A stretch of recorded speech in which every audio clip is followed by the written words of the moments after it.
Men, what are some deal breakers for a potential relationship, even if they're very attractive? If you can't have a civilized argument with them. If small differences at the start of the relationship already turn into screaming, shouting, insulting, etc., just think about how those important discussions later in the relationship will go. Lack of respect for my boundaries. I learned this lesson the hard way once. I've got no intention of letting it happen again. Tests and indirect behavior.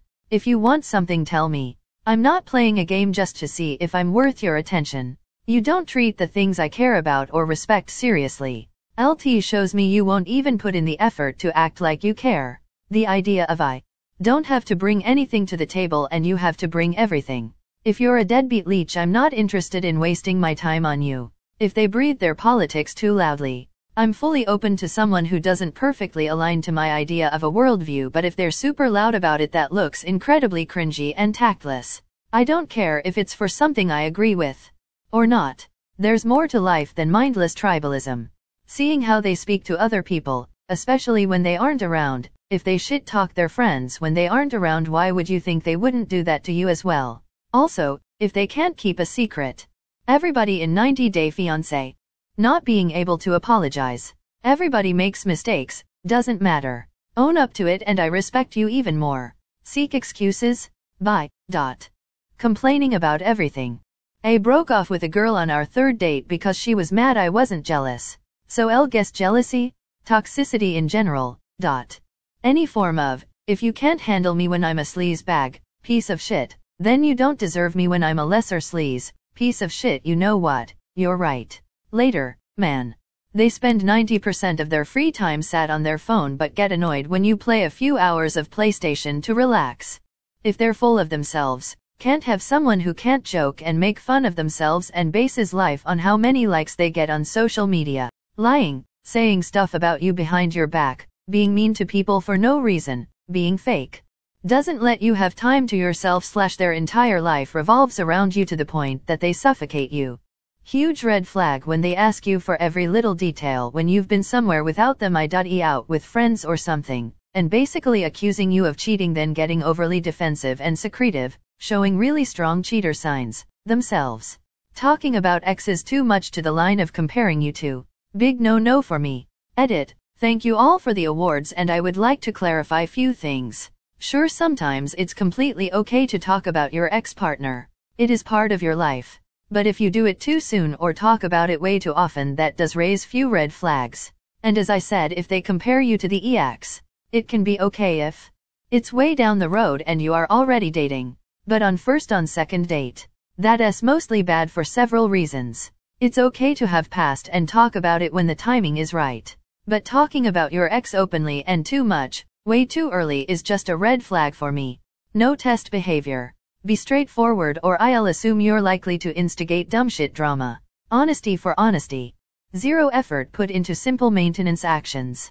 Simply picking up after yourself is deferred repeatedly when it can be done and over in 10 seconds. Inflexible mind, or unwilling to learn new things or see other perspectives. Seeing the fault in others, but inability to perceive such in themselves.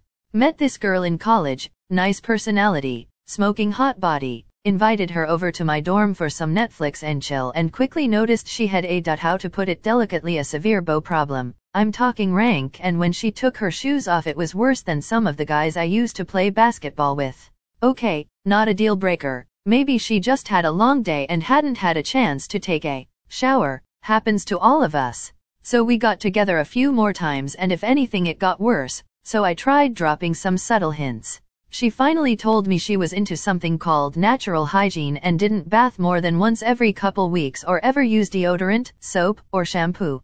Nope, my dick was screaming yes, but my nose vetoed it. I was out. No sense of humor.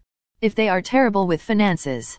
Handles problems badly. Meaning, will become very demanding or sullen. Need someone who is calm in stressful situations. Life is full of huge problems that we'll need to deal with properly. Toxic behavior overall. Trying to pressure me into something I don't want to do. And I hold honesty to a pretty high regard, so any form of manipulation or toxic passive aggressiveness is over the line for me. I dated this chick, we'll say the one that got away. Everything clicked on every level, but during quiet moments, like bed or driving, She hated silent moments and would screech like a dinosaur incredibly loud. It always caught me off guard and drove me absolutely nuts. If it was always the ex-partners, up to this point, who was a problem, and never ever herself, red flag for me big time. I'll avoid gossips. That overly judgmental, complaining attitude they have towards other people is what you will eventually get when you've been with them for a while. It's just what they are. No accountability. In fact, having absolutely no sense of accountability for their actions. Believe me, it is more common than you think. Having absolutely no awareness. If she never admits she's wrong, never apologizes, never says the phrase, "Oh, I didn't know that." If this person is over 20, just run. The whole mindset of "I'm the God's gift to earth, I don't have to bring anything to the table, everyone wants me, I got options, so I'm just going to treat you like an option and you better be happy about it, or I'm going to label you insecure and tell all your friends and family." If she starts trying to test my cool or how much she can manipulate me, that's a deal breaker. It means she's willing to be with someone if she can exploit them regardless if she can't exploit me. Playing games. Lying. Disparity between their expectations from you and what they're prepared to put back into it. Overly high maintenance, expects everything for nothing, more into herself than others, can't have an intelligent conversation, there's a lot. If they treat retail or service staff poorly for no reason, big red flag. Quieting people by lightly hitting them. The accidental backhand. The arm pull eye. The hitting the table in front of the speaker repeatedly. It all leads to behavior that stifles or quiets the other person. Once that becomes habit, the partner gets run all over all the time because they never feel like they can say their piece. Also, anyone that acts like the loudest person should get their way. Lack of intellectual depth. If you can't entertain a line of thinking other than your own, we're done. Which also coincides with empathy. I was interested in a girl recently. I liked her a lot and she was really hot and great in bed as well, but something about the stories she told me about herself seemed off, and honestly that was a red flag I was ignoring. Well, turns out most of what she told me about her life was a lie, even the small stuff that wouldn't make any sense to lie about. I think she may be a compulsive liar.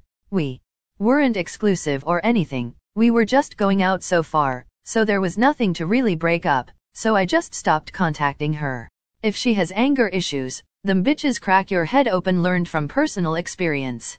Well, in high school I was really into this one girl, and we would hang out a lot, and it started to get closer and closer to a full-on relationship. We were driving to a mall, talking about things, and it came up that her dad told her if she ever brought a black guy home he'd disown her. She stated that she would tell her kids, one day, the same thing. I immediately lost all interest in her. She now is married with kids.